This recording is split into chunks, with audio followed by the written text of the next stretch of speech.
Today, we're tackling a common issue: slow download speeds on the Epic Games Launcher.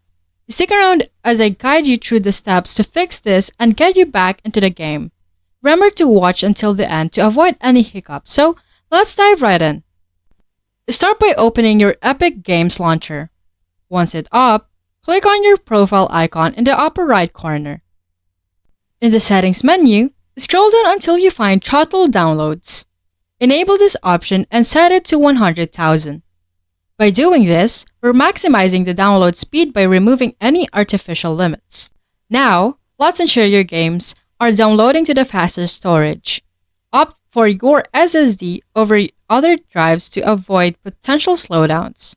For real-time updates on the status of Epic Games services, visit the website status.epicgames.com. This is crucial. Sometimes, server maintenance can impact your download speeds. Ensure you're not using a VPN, as it can interfere with download speeds. Also, using an Ethernet connection instead of Wi-Fi can provide a more stable and faster connection. And there you have it, a comprehensive guide to rev up your download speeds on the Epic Games Launcher. If you found this guide helpful, please don't forget to like, subscribe, and hit the notification bell for more updates.